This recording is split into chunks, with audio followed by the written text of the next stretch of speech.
Hello YouTube, wanted to make a video about how to adjust these Orbit impulse sprinklers. Bought these at Lowe's, probably a few years old. Excuse me, you can see, I use them, they're dirty. Pardon the mess. If your wife's like my wife and thinks your workbench is a catch-all, well, then this is the video for you. So what I'm going to show today is how to take off these little pieces right here. I know it's kind of hard to see, but I think this one is more of a filter, and then this one seems to be kind of like a restrictor, if you will. So we're going to show you how to pop these open just in case you were having horrible luck like I was with these types of above ground sprinklers. I don't have any kind of fancy irrigation system. It's different styles of impulse sprinklers for me and water hoses. So if you're a DIY but try not to break the bank kind of guy like me, well, then again, this video is for you. All right, so first things first, I just use a pair of needle nose. You could probably use channel locks or whatever kind of pliers you want. There's this nut down here on the bottom. Okay, it's very thin, so that's why I use needle nose. And I'm just going to hold it tight because they're not super snug. You just kind of have to get it broken. Once you have it broken, you can twist it. So I'll hold this tight and actually twist the spike part. So I'm twisting with my left hand here. And I just hold it and I just twist it off. Pretty simple. Okay. All right. And this is what you got. If you're just doing routine maintenance, now's a great time to just kind of check in this little hole right here, see if you have any debris or just lime buildup from your water from your local government that doesn't take care of us. But sorry, I digress. So from here, what you're going to do is hold, you don't want to pinch this bottom part right here very much, but that's where you're going to hold, is right under these O-rings.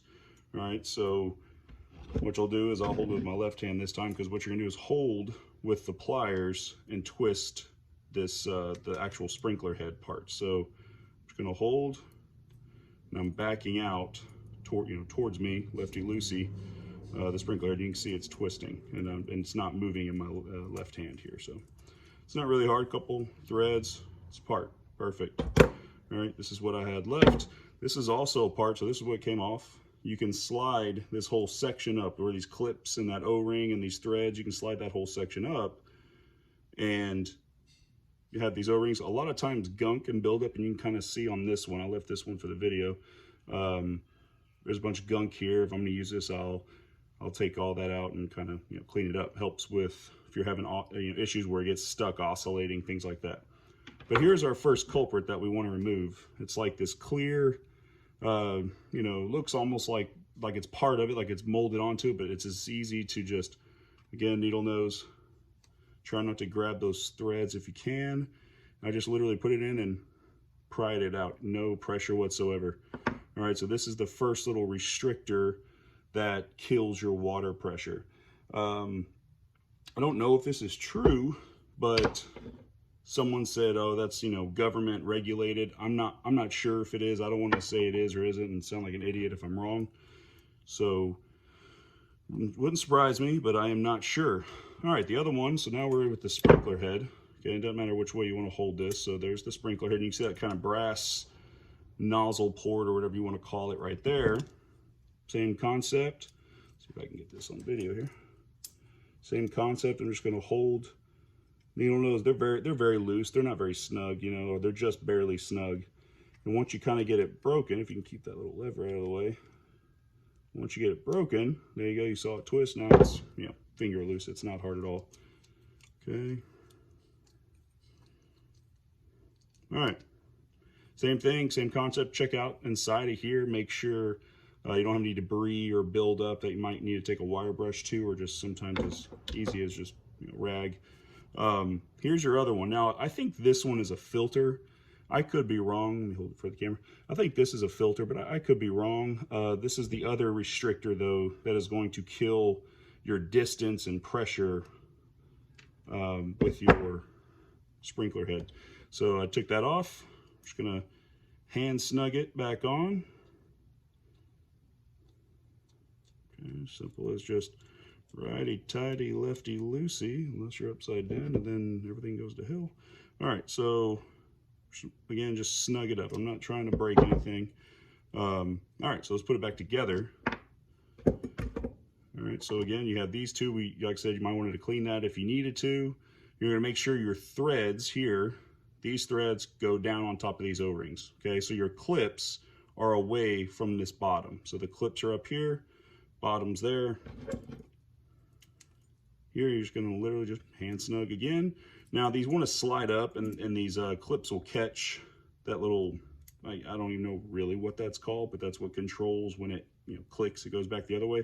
So you have to pull those clips or that little bottom section down to give you clearance.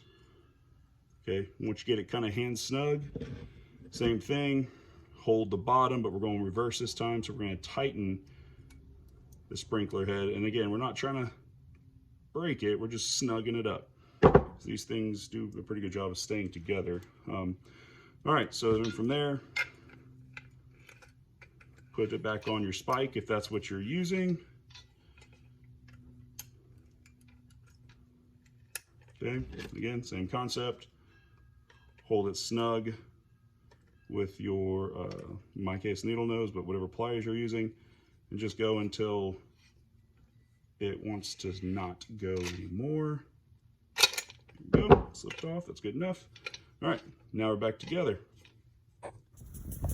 Here she is. I didn't take a before video.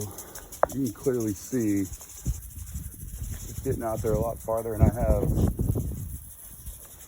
2 sprinkler heads on this. Before, it was hitting about right here where this little dead patch is. That's why I was trying to water and it wasn't reaching. After taking those restrictors off, you can see it got all the way out to here now. So it's I would say clear easily, probably another 15-20 feet. So that's that. Trying to take care of these weeds. No judgment, please.